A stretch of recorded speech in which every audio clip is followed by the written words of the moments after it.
तुझं रोजचं रुटीनमध्ये खूप ताणतणाव असतात. तू नेहमी पॉझिटिव्ह कशी राहते त्याचं मागचं कारण नक्की शेअर कर. मी एक विचार केला आहे बघा, माझं जे YouTubeचं जे काम आहे, प्रमोशनची कामं आहेत, त्यानंतर साड्यांचा जो बिझनेस आहे, तर त्याच्यामध्ये खूप साऱ्या गोष्टी येतात. ताणतणाव हा येतोच, नाही असं नाही. एक-एकदा इथून दुखायला लागतं, मान दुखायला लागते, या सगळ्या गोष्टी हेल्थच्या गोष्टी होतात. पण मी जेवढं जमेल तेवढं मला हेल्पला गोष्टी केलेल्या आहेत. जसं हाऊस हेल्प आहेत मला. त्यानंतर साड्यांच्या बिझनेसमध्ये सुद्धा हेल्प करायचं आहे. पण तरीसुद्धा ताणतणाव ह्या काही गोष्टीमुळे होतो. कधी-कधी हेट कमेंट्स येतात. काही गोष्टी अशा होतात ना, की कधी-कधी विचार करायला भाग पडतं, की अरे, हे असेही लोकं आहेत जगामध्ये. ह्या असं असंख्य गोष्टी येतात. पण मी स्वतःला नक्की समजवते, की मी जे करते ते कुणाला प्रॉब्लेमॅटिक नाही आहे. लीगली आहे ज्या गोष्टी करते ते आणि ज्याच्यामुळे कुणाचं नुकसान नाही आहे. आपल्याला सगळं स्वतःला समजतं. आपल्या गट फिलिंग सांगतात, की आपण काय करतोय चुकीचं आहे की बरोबर आहे. आणि या गोष्टीमुळे मी म्हणते मी बिंदास राहते, की माझं सगळं छान सुरळीत चालू आहे ना, याचा अर्थ माझं सगळं व्यवस्थित आहे. मी करते आणि ताणतणाव घेण्याची काही गरज नाही आहे. आपली फॅमिली सोबत आहे. आणि या सगळ्यामध्ये कधी वाटलंच ताणतणाव, मग मी शांत बसते, गेले उडत सगळं म्हणते आणि परत कामाला लागते. तर असं आहे. बेबी प्लॅन कधी करणार आहेस तू मुलगीसाठी? आता हा एक वेगळा प्रश्न झाला. सध्या विचार काहीच नाही आहे. मुलगी आहे ऑलरेडी मला एक आहे तन्वी आणि एक आहे राजनंदिनी. आता तुम्ही म्हणाल की त्या काही स्वतःच्या मुली आहेत. मी स्वतःच्या मुलींसारखंच म्हणते दोघींनासुद्धा. कारण मला तितक्याच प्रिय आहेत दोघी पण.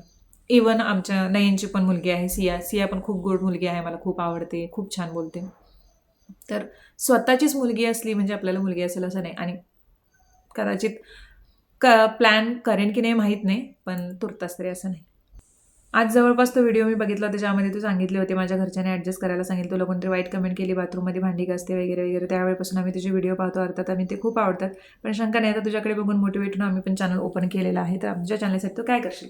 नक्कीच मी एक शाउट आउट व्हिडिओ नक्की करेन ज्याच्यामध्ये न्यू यूट्यूबर जे आहेत, ज्यांचे अजून 1000 सबस्क्रायबर कंप्लीट झालेले नाही, तर त्यांच्यासाठी एक शाउट आउट व्हिडिओ असेल.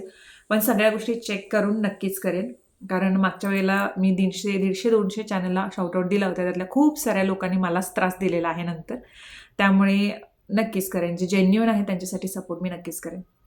साड्यांच्या व्यवसायातून तुम्हाला किती फायदा झाला?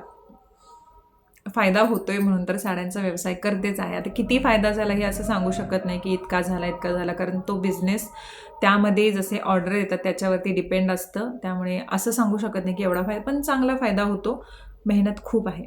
खूप आहे. जर तुम्हाला 20% फायदा होत असेल तर 100% मेहनत पाहिजे त्याच्यामध्ये. खूप विचार करावा लागतो. तर आहे चांगला फायदा आहे. असं मी म्हणू शकत नाही, की काहीच फायदा मिळत नाही, मला कुठं फायदा मिळतोय. पण असं चांगला आहे फायदा. मी जेवढी मेहनत करते आणि मला जेवढं अपेक्षित आहे तेवढा तर फायदा होतोच आहे. चंद्रमा रोहिणी हे नाव आहे, त्यात रोहिणी का आहे? मीन्स रोहिणी हे नाव कोणाचे आहे? ती खूप मोठी गोष्ट आहे. साड्यांच्या पेजचं नाव ठेवताना मजेशीर गोष्ट आहे. म्हणजे काय ठेवायचं हे विचार करत होते मी. आणि जेव्हा असं सचिन आणि मी परिवार हे गार्डन आहे तिथून बाहेर पडताना माझं आकाशाकडे असं लक्ष गेलं. आकाश, निरभ्र आकाश. त्याच्यामध्ये चंद्र फार सुंदर दिसत होता. मी चंद्रमा हे नाव ठेवायचं म्हटलं. रोहिणी, रोहिणी हे चंद्राच्या बायकोचं नाव. असं मी वाचलं होतं कुठंतरी. आणि म्हणून मग ते असं डोक्यात आलं आणि ते तसंच ठेवलं चंद्रमा रोहिणी. दोघं पण एकत्र असू देत, छान होईल. पण ते नाव सार्थकी ठरलं. असं आहे हां. आता हे मजेत घ्या किंवा मग काय ही पण विचार करते असं म्हणा. पण मला असं वाटलेलं त्यावेळी. सेव्हिंग कसं करता, बिलं कशी भरता, त्याच्यानंतर किती पर्सेंट कसं सेव्हिंगचं तुमचं असतं, त्यासोबतच बाहेर डिनरला वगैरे जाणं किंवा हे करणं, ह्या गोष्टी कशा तुम्ही मॅनेज करता. असं डायरेक्ट त्यांना इन्कम असं काही विचारलं नाही की तुमचं इन्कमच सांगा, पण 100% इन्कम असेल तर त्यातलं कसं असतं. आता तुम्हाला मी सांगते, आम्ही जास्त करून घरचं जेवण खातो. जेवढं होईल तेवढं आम्ही सेव्हिंग करायचा प्रयत्न करतो, पण स्वतःचं मन मारत नाही. बिलं पे करायचे असेल तर आम्ही आमच्या दोघांचा हा विचार नसतो की तू बिल पे कर, मी बिल पे कर. कुणाला वाटेल ते करतो बिल पे. असे दोघंही आर्थिकदृष्ट्या आम्ही सक्षम आहोत. त्यानंतर कुठे बाहेर प्लॅन करायचं असेल तर आम्ही कधीच सचिन आणि मी असं डिस्कस करत नाही की तुम्ही हा खर्च करा, जाऊया, मग मी तो खर्च करतो, असं होत नाही.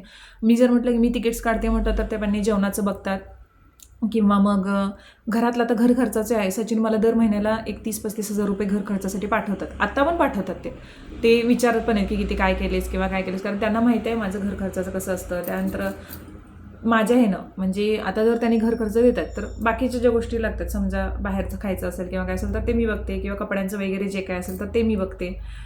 बिलं वगैरे सगळे सचिन भरतात. लाईट बिल असू दे, पाणी बिल असू दे. आता इथले पण बिलं सगळं सचिन बघतात. घर खर्च पण त्यांनी देतात आणि लोनचं पण त्यांनी बघतात. ते सगळं सोडून जे सेव्हिंगचं आहे ते मी बघते. ज्याच्यामध्ये म्युच्युअल फंडचं असेल, कुठे गुंतवायचे असतील पैसे, किंवा मग आणि कपड्यांचं वगैरे कुणाचं घरातल्यांचं घ्यायचं असेल, किंवा कुठले प्रेझेंट असेल काय असेल तर ते मी बघते. सगळे बिलं सगळे सचिनच्याकडे आहेत, सगळं त्यांनी बघतात. आणि बाकी अशा गोष्टीनं चालतं आमचं. कधीच आम्ही असं म्हणत नाही तुम्ही ते पे करा. आणि त्यातनं पण मी काही मागितलं की अरे हे घेऊन द्या मला, म्हणजे मी स्वतः साड्या स्वतःसाठी घेत नाही, सचिनकडून घेते. हे एक सांगते मी जरी कमवत असले, मी सगळ्यांना कपडे घेत असेल घरामध्ये, काही कुणाला पाहुण्यामध्ये किंवा काही घेत असेल तर मी स्वतःसाठी घेताना नवऱ्याकडून घेते. कितीही काही झालं, मला ही साडी पाहिजे, ही तुम्ही घेऊन द्या, आणि ते देतात. तर हे असं चालतं आमचं. तुमचे मिस्टर काय काम करतात सांगितलं, तुमचा आणि त्यांच्या इन्कममधील फरक तुम्ही कसा मॅनेज करता. आता जसं म्हटलं तेच उत्तर आहे. फरकाचं असं आम्ही बघितलेलंच नाही, कारण कधी कधी असं होतं की मी काहीच कमवत नव्हते, जेव्हा फक्त सचिनच कमवत होते, आणि आता मी पण कमवते, ते पण कमवतं. तर आम्ही असं अजूनपर्यंत तरी कधी असा इश्यू नाही की तुला ह्या महिन्यात जास्त मिळाले. सचिनची सॅलरी जी आहे ती कन्फर्म तेवढीच येते, त्यात काही जास्त येते, कारण तो काही बिझनेस नाही आहे. त्यांना व्हेरिएबल्स वगैरे मिळतात वर्षाला, ते वेगळं असतं. पण माझं कसं असतं, माझं यूट्यूब आहे आणि माझा साड्यांचा बिझनेस आहे, तर त्याच्यामध्ये कधी मला महिन्याला खूपच जास्त मिळतील, कधी मला महिन्याला खूपच कमी मिळतील. तर याची तफावत अशी नसते. आम्ही दोघांनी मिळून एक जॉईंट अकाउंट आहे, ज्याच्यामध्ये सगळे एक्सपेन्सेस झाल्यानंतर जे काही उरतात सगळं बाजूला काढून, तर ते आम्ही तिथे जमा करतो. आणि त्याच्यानंतर मग सेव्हिंगचा सगळा डिसिजन माझा असतो की कुठे गुंतवायचे काय. बाकी त्यांचं शेअरचं वगैरे बघतात, ते मी कधी विचारायलाच, आणि सचिनला सुद्धा मी विचारत नाही की तुम्ही काय केलं पैसे किंवा काय, कारण माझा तेवढा विश्वास आहे, त्यांचा तेवढा माझ्यावरती विश्वास आहे. पण महिन्याच्या शेवटीला आमचं ठरलेलं असतं की किती जमा झालेत, आपण ह्याचं काय करायचं, ह्या गोष्टी वगैरे हे सगळं होतं. प्लस आरोसाठी आम्ही एक अकाउंट काढलेलं आहे, तर त्याच्या अकाउंटमध्ये मी महिन्याला काही रक्कम जमा करते. अशीच जमा करते, म्हणजे कुठलं असं विजन ठेवलेलं नाही आहे, तर त्यामध्ये जमा करते. आणि काही पॉलिसीज पण आम्ही काढलेलं, तर त्या पॉलिसींचं सुद्धा मी बघते. म्हणजे वर्षातनं जे पॉलिसींचे पैसे भरायचे असतात तर ते सुद्धा मी बघते. तर असं आहे आमचं, म्हणजे जे सेव्हिंग जे आहे पॉलिसीचं ते मी बघायचं, तेवढी मेहनत मी करायची. आणि जे बाकी खर्चाचं, जेवणाचं, बाकी घरातल्याचं जे काय आहे, किंवा बाकी बिलं जे आहेत ती सचिन बघतात. असं आपण जसे 50,000 70,000 इन्व्हेस्टमेंट न करता डायरेक्ट साडी घालून व्हिडिओ टाकून सेल करू शकतो का, की ठराविक रक्कम साड्यांच्या ऑनलाईन बिझनेसमध्ये तुम्हाला पैसे टाकून किंवा हे करून करण्याची गरज मला वाटत नाही. कारण तुमचं जर असं कोणीतरी वेंडर तुम्हाला मिळाला, जे तुम्ही फक्त त्यांना ऑर्डर द्या, ते स्वतः डिस्पॅच करतील, तर ते बेस्ट आहे, कारण तुमच्यावरचा भार कमी होतो. पण साडी स्वतः घेताना तुम्हाला त्या साडीचे पैसे तरी द्यावे लागतात, कारण कुणीही फुकट तुम्हाला साडी देणारच नाही. आणि तुम्ही जर ऑफलाईन व्यवसाय म्हणत असाल तर तुम्हाला माल घ्यावा लागतो, तो ठेवावा लागतो, आणि त्याच्यानंतर तुम्ही ती साडी नेसून दाखवू शकता. मग परत त्याच पर्टिक्युलर साडीच्या ऑर्डर आलं तर कसं मॅनेज करणार. तर असं पण असतं, कारण काही जण आता हाच कलर आवडू शकतो, आता मी जो नेसलेला आहे तो, ह्यातले खूप सारे कलर आहेत, कदाचित काही लोक घेणारच नाहीत ते कलर, तर असंही होऊ शकतं.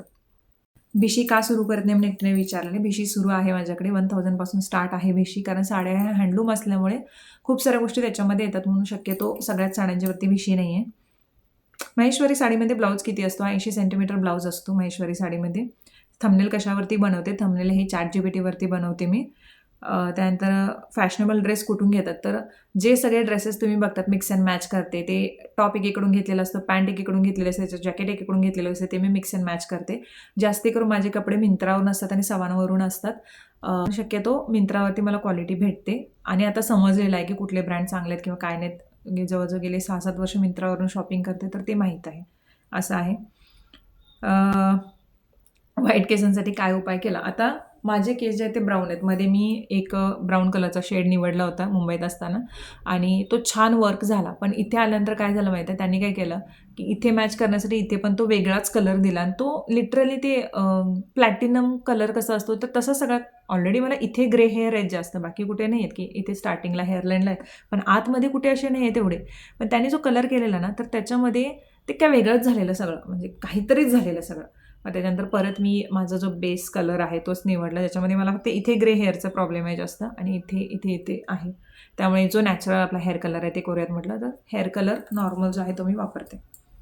मॅनिफेस्टेशन कसं करतेस, मी तुम्हाला मॅनिफेस्टेशनचा एक रूल सांगते. एखादी गोष्ट तुम्हाला मिळवायची असेल तर त्या गोष्टीबद्दल सतत सकारात्मक विचारच आले पाहिजेत. आता समजा एक छोटीशी गोष्ट मी सांगते. मला आता एक साडी घ्यायची आहे, आणि आपल्याला असं असतं की अरे त्या साडीची किंमत जास्त आहे. समजा एका साडीची किंमत 10,000 आहे, आणि आपल्याला असं वाटतं, आपण पहिला काय विचार करतो, ह्या साडीची किंमत जास्त आहे, म्हणजे तिथेच आम्ही ते कनेक्शनच तोडलेलं आहे, आपण ते घेऊ शकत नाही हा विचार मनात आणला. दुसरी गोष्ट अशी असते, आपल्याकडे एवढे पैसे नाही आहेत. दुसरा पॉईंट झाला. तिसरी गोष्ट अशी असते की एवढे पैसे खर्च केले तर मग आपल्याला ते तेवढं हे नुकसान किंवा ती तेवढी इन्व्हेस्टमेंट खरंच करेक्ट आहे का. त्यामुळे ती साडी घेण्यापासून तुम्ही स्वतःला परावृत्त केलेलंच आहे ऑलरेडी. तुम्ही जर असा विचारच करा मला ती साडी घ्यायचीच आहे, एक दिवस मी ती साडी घेणार, नक्की घेणार. कंटिन्युअसली तुम्ही त्या साडीमध्ये स्वतःला इमॅजिन करताय. मी सुद्धा सांगते, ही साडी वर्क करण्याच्या आधी मी मनात वर्क करून ठेवलं होतं की ह्या साडीमध्ये ब्लाऊज मी असा वर्क करणार आहे, हे असं करणार आहे. लिटरली माझ्या डोक्यात की ती साडी अशी छान दिसेल, मग त्याच्यावरती घालले. मी कंटिन्युअसली हाच विचार करत राहिले. फायनली ही साडी बनून आली, मला जशी मनात पाहिजे ते तशी बनून आली, प्रॉपर बनून आली. असं नाही की आता पैसे आहेत मी इन्व्हेस्ट करू शकते म्हणून. याच्या आधीसुद्धा ज्या गोष्टी मला यूट्यूबमध्ये असताना सुद्धा वाटायचे की 20-25 जेव्हा व्ह्यूज यायचे तेव्हा मी विचार करायचे किती छान नाही, हे जे मोठे मोठे यूट्यूबर आहेत ते किती लाख लाख रुपये कमवतात, किती छान व्ह्यूज येतात त्यांना, आणि मला पण असे आले तर व्ह्यूज, आणि मी पण छान असं मला हवे तसे ड्रेस घेऊ शकेन, आणि मला पाहिजे तसे मी स्वतः डिपेंडंट होईन, आणि मी पाहिजे तसे ड्रेस घेईन, मी पाहिजे तशा साड्या घेईन, मी ही साडी घेईन, मी ती साडी घेईन. मनाचे विचार जास्त तेव्हा असायचे की मी हे करेन, मी ते करेन. कंटिन्युअसली मी माझ्या विश्वातच रमलेले असायचे. ऑलरेडी मी ते त्या साडी नेसून तयार झालेले असायचे. तर असं असतं मॅनिफेस्टेशन, ज्याच्यामध्ये तुम्हाला पाहिजे असलेल्या गोष्टीबद्दल एकही निगेटिव्ह विचार नको. कंटिन्युअसली ते स्टिकच राहायचं, ते करणारच आहे, मी घेणारच आहे, काही असू देत, एखादी गोष्ट असू देत. तो विचार आणायचाच नाही की मी माझ्याकडे एवढे नाही आहेत म्हणून ते घेऊ शकत नाही. मी ऑलरेडी तुम्ही ते कट ऑफ केलेले आहे. तर असं मी करते मॅनिफेस्टेशन. म्हणजे खूप सारे प्रकार आहेत मॅनिफेस्टेशनचे तसे. मी एक तुम्हाला फक्त उदाहरण सांगितलं. फॅक्टरीमध्ये जाऊन तू साड्या सिलेक्ट करते का? तुला का माहीत त्या साड्या हँडलूम आहेत की नाही? बिकॉज हँडलूम साडी तयार करायला खूप टाईम लागतो. हँडलूम साड्या आहेत की नाहीत हे मी ऑलरेडी चेक करून झालेलं आहे. मी हँडलूम साड्या विकायच्या 2 वर्षाआधी पूर्ण रिसर्च, त्याच्यानंतर ते कुठे बनतात, काय आहेत, त्यांचे वेंडर्स, या सगळ्या गोष्टी बघितलेल्या आहेत. तिथे जाऊन आलेले आहे की महेश्वरमध्ये मी गेली होती, हे पण तुम्हाला दाखवलं होतं. इवन मी व्हिडिओ कॉलवरती त्यांच्याशी बोलते, आणि ज्या सगळ्या साड्या, एखादी साडी, आता ही साडी मी तुम्हाला जर देणार आहे तर ही साडी मी स्वतः आता नेसून बघितले, काय याचं हे आहे, याच्यावरती वर्क होऊ शकतं की नाही, क्वालिटी, आणि हीच साडी आता मी देऊ शकते, कारण मला माहिती आहे ही साडी आता कशी आली. त्यामुळे खूप साऱ्या साड्या तुम्ही माझ्याकडे बघितलेल्या आहात, आणि काही प्रश्न असे पण त्या सगळ्या साड्यांचं तू करतेस काय? मी नेसते. खूप कार्यक्रम होतं, काही मी शूट पण करत नाही, तुम्हाला दाखवत सुद्धा नाही, की सगळेच व्हिडिओवरती आपण दाखवू शकत नाही. फॅमिलीमध्ये काही माझ्या आई आहेत, माझी नेसते, माझी मावशी नेसते, बहीण नेसते, मैत्रिणी पण आहेत काही, तर मग ते करते मी, तसं आहे. काही जसं की महेश्वरी साडी मी घेतली, एकूण 4 महेश्वरी घेतल्या, पण एकाला सुद्धा हँडलूम मार्क नाही. पण साड्या खूप सुंदर आहेत. आता साड्या सुंदर आहेत याचा अर्थ तुम्हाला ते पटलेले की हँडलूम साड्या आहेत. हँडलूम मार्क जो असतो, टॅग असतो, त्याला ही एक प्रोसेस असते. तो टॅग खूप कमी मिळतो. प्रत्येक रिटेलर असतं त्यांना तर ते ठेवावेच लागतं, त्याशिवाय साड्या त्यांच्याकडून जातात. आता आम्ही डायरेक्टली मॅन्युफॅक्चररकडून साड्या बनवून देतो. जेव्हा साड्या ते बनवून देतो, आणि जेव्हा कस्टमर नवीन असते किंवा त्यांना नवीन माझ्याकडून घेत असते, तेव्हा ते हँडलूम मार्क पाहिजे म्हणतात. तर त्या काही कस्टमरना आम्ही हँडलूम मार्क पाठवलेलेच आहेत. पण सगळ्यांनाच हँडलूम मार्क देणं पॉसिबल होत नाही, कारण एव्हरी डे साड्यांच्या बुकिंग्स जास्त होत असतात, आणि तेवढा सगळ्यांनाच, म्हणजे डेली समजा 500 बुकिंग होत असतील, तेवढ्या सगळ्यांनाच 500 टॅग देणं, अवेलेबल असणं खूप कठीण होत जातं. पण जर कस्टमर मानतच नसेल तर आम्ही हँडलूम टॅग हा देतो. माझ्याकडे चंदेरी इथं घरात सुद्धा आहेत, ज्या साड्या, ज्यांना त्या साड्यातलं खरं माहीत आहे, तर त्या मग विचार करणे, मग त्यांना समजते की हां, हँडलूम मार्क जरी नाही असलं तरी ही साडी चंदेरीच आहे, किंवा ही फॅब्रिकवरून समजतं. आता मला जर ही टिश्यू साडी दिली आणि हातात दाखवलं तर मला सहज समजणार ही टिश्यू आहे फॅब्रिक.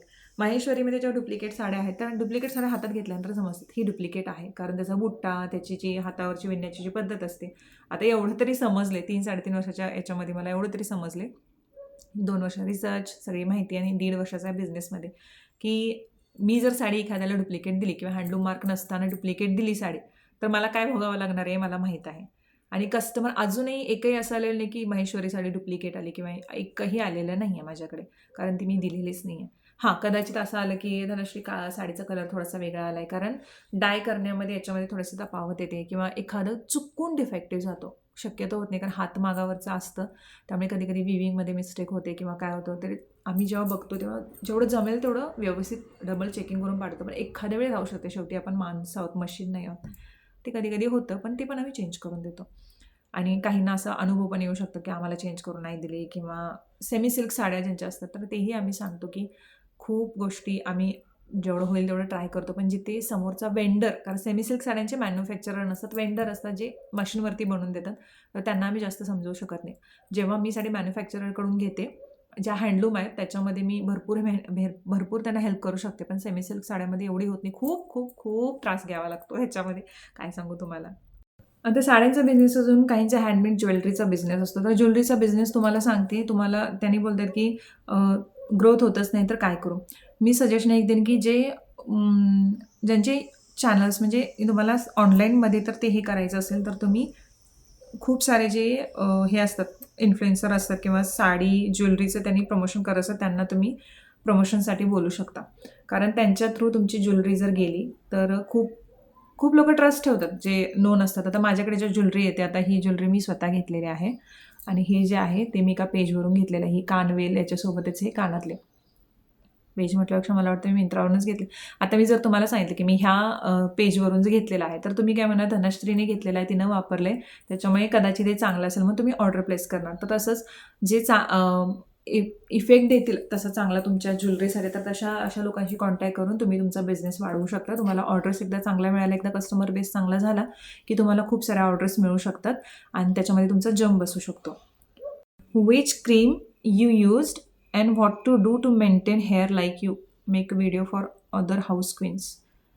क्रीमचं जर म्हटलं तर सध्या पूर्ण वाट लागलेली सगळ्या चेहऱ्याची. आत्ता बेटर झालं आणि आता मी थोडासा मेकअप केला आहे. टचअप जिथे माझं इथलं मोठा पिंपल होता तो सुद्धा कव्हर झाला आहे. स्कार्स आता कमी होत आहेत आणि आल्यानंतर पिंपल्सचा त्रास झाला होता. पण त्याच्यामध्ये डाएटमध्ये मी चेंज केले होते. झोपेच्या वेळा चेंज केलेल्या आहेत. क्रीम जर म्हटला तर सध्या एवढं पण मी सांगणार नाही कारण मलाच स्किनचे आहेत प्रॉब्लेम. पण तरीसुद्धा प्रॉब्लेमॅटिक स्किन माझ्यासारखी असेल आणि ती छान मेंटेन करावी अशी वाटत असेल तर मग शक्यतो पहिले डर्मॅटॉलॉजिस्टकडे जा.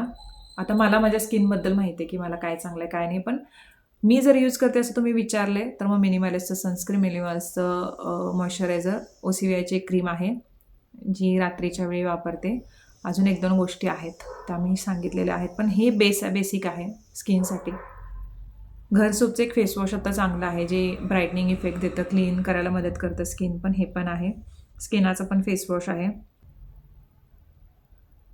ज्वेलरीचा ब्रँड आण म्हणून खूप जणी टाकले की तू तुझ्या स्वतःचा ज्वेलरीचा बिझनेस सुरू कर. पण मला पण घरातून हे खूपदा आलं की धनश्री तू पण ज्वेलरीचा बिझनेस स्टार्ट केला पाहिजेत. पण एकटीला आता हे खूप अवघड आहे. यूट्यूब घरातलं बघायचं आहे, मुलाच्या अभ्यासाकडे लक्ष द्यायचं आहे, सासरे आता इथे तर त्यांच्याकडे सुद्धा लक्ष दिलं पाहिजेत. कारण मी असे नेहमी कधी माझ्या सासऱ्यांना सांगितले की तुम्ही उठून जेवण तुम्ही घ्या, हे वाढून घ्या. मी माझ्या सासऱ्यांना स्वतःहूनच वाढूनच देते. ते सगळं काळजी मला घ्यायला आवडते. बाबा जेवलात का किंवा हे किंवा माझ्या मुलाचं बघणं ह्या सगळ्या गोष्टी मला आवडतात. त्या मला कुठेही ब्रेक करायच्या नाहीत. कारण मी जर अजून एक बिझनेस वाढवला तर कदाचित मला वाटतं की थोडंसं फॅमिलीवरचं लक्ष कमी होईल. घर स्वच्छ ठेवायला मला स्वतःला खूप आवडते त्यामुळे ते पण राहतं. आणि अजून अशा गोष्टी येतात. मग ज्वेलरीचा बिझनेस एक छान करायचा आहे किंवा एक मी फोकस ठरला आहे की एखादी गोष्ट अशी युनिक आणायची आहे. पण अजून सध्या ते कळत नाही की काय युनिकनेस ठेवायचं आहे. पण नक्की करेन. जेव्हा थोडंसं अजून मॅनपॉवर मला छान मला मदतीला येईल तेव्हा. खूप माझं बोलणं झालेलं आहे आणि काय तुम्ही ज्या प्रश्नांची उत्तरं मागितलं तर बऱ्यापैकी मी दिलेले आहेत आणि आता स्वतःहून एका प्रश्नाचं उत्तर देते की आता अजून पुढे काय? तर पुढे हेच आहे की धनश्री अजून तिच्या आयुष्यात खूप काही चांगल्या गोष्टी करणार आहे. खूप तिचं आयुष्य बेटर बनवण्याचा प्रयत्न करणार आहे. जिथं ती तिच्या चाळीच्या घरामध्ये बाथरूममध्ये भांडी घासत होती म्हणून तिला ट्रोल करण्यात आलं होतं. तिच्या घरामध्ये आता प्रत्येक बेडरूमला एक बाथरूम आहे. सिंक वेगळा आहे, युटिलिटी वेगळं आहे. कारण परिस्थिती बदलत राहते. बदलवण्याची ताकद आपल्यात असते. आपण कंटिन्युअसली काम करत राहिलं, देवावरती विश्वास ठेवला, आपल्या कामावरती विश्वास ठेवला, आपल्या प्रामाणिकपणावरती विश्वास ठेवला की सगळ्या गोष्टी मिळतात. आणि ट्रोल झालं किंवा एखाद्याने त्रास दिला म्हणून आपण जर थांबलो तर तिथेच संपलो. तर थांबणाऱ्यातली तरी मी बिलकुल नाहीच आहे. मी स्वतःला चेंज करत आलेले आहे, बदलवत आलेले. मला जसं आयुष्य जगायचं आहे तसं मला जगण्यासाठी मला जे करावं लागेल ते मी करेन. माझ्या फॅमिलीसाठी जी सुखं हवी आहेत मला ती जी करावी लागतील ती त्याच्यासाठी प्रामाणिक प्रयत्न करेन आणि त्या सगळ्या गोष्टी माझ्यासाठी माझ्या फॅमिलीसाठी मी नक्कीच करेन. त्यासोबतच सामाजिक भानही आहे मला आणि त्याही गोष्टी मी करते. फक्त एवढंच की मी त्या व्हिडिओमध्ये कधी आणत नाही कारण मला स्वतःला पसंत नाही कुठल्या आश्रमात गेलं किंवा काय केलं हे फिल्म करणं. कदाचित खूप लोकं मोटिवेट होत असतील त्याने पण मला दाखवावंसं वाटत नाही त्यावेळी म्हणून मी त्या गोष्टी कधी दाखवत नाही. कुणाला हेल्प केलेली तर लगेच मी स्क्रीनशॉट काढून तर टाकत नाही की मी ह्यांना हेल्प केली म्हणून. पण ज्यांना जमतं त्यांना मी स्वतः हेल्प करून मदतीसाठी पण बोलते की तुम्ही प्लीज ह्यांना हेल्प करा. तर ह्या गोष्टी आता आहेत आयुष्यामध्ये आणि जे ब्लॉग्स तुम्ही आतापर्यंत बघत आला, जे चेंज बघत आला, अजूनही माझ्यामध्ये चेंज बघाल. कारण इथून इथे जाण्याचा प्रवास जो आहे ना तो मस्त आहे माझा. मला स्वतःला खूप आवडतो. मी काय होते, मी कुठे आले, मी कशी झाले, हे स्वतःला बघताना खूप प्राऊड फील होतं. माझा फक्त आणि फक्त विश्वास स्वामींच्या वरती आहे, माझ्या देवावरती आहे. त्याच्यामुळे मी घाबरत नाही कुठल्याही गोष्टीला. कारण मी जे करते त्याचं परिणाम किंवा मी जे करते तर त्याचं जे आउटपुट आहे, मला सक्सेस द्यायचे की नाही किंवा काय, हे फक्त परमेश्वराच्या हातात आहे. कोणताही एक असा माणूस नाही, कोणताही एक असा माणूस नाही ज्याच्यात ताकद ही असेल की त्यानं दुसऱ्याचं वाईट करावं. कारण एखादं पान हलणंसुद्धा त्याच्या मर्जीनं होतं. तर माझ्या आयुष्यामध्ये जे व्हायचं आहे ते फक्त आणि फक्त माझ्या परमेश्वराची मर्जी आहे. त्याच्या मनात असेल तर माझं सगळं चांगलं होईल आणि त्याच्या मनात असेल तर माझं अजूनही खूप चांगलं होईल. सो चला, मी खूप बोलले, खूप म्हणजे खूप बोलले. हलकं वाटतं अक्षरशः, एवढी बोलले मी. आणि होप सो की तुम्हाला हा व्हिडिओ आवडला असेल. खूप बोलले. जर कोणाला बोर वाटलं असेल तर खरंच सॉरी. पण ह्या प्रश्नाची डिटेलमध्ये उत्तर देणं मला वाटत होतं की ही उत्तरं द्यावी तुम्ही. तर मग नेक्स्ट व्हिडिओमध्ये भेटते. आणि हे असं का बसले तेही मी सांगेन की एक शूट करत होते साडींचं आणि त्याच्यानंतर म्हटलं की हा व्हिडिओ पण आता करून टाकूया म्हणून मी अशी तयारच होऊन बसले होते. तर मग नेक्स्ट व्हिडिओमध्ये भेटते. तोपर्यंत बाय बाय.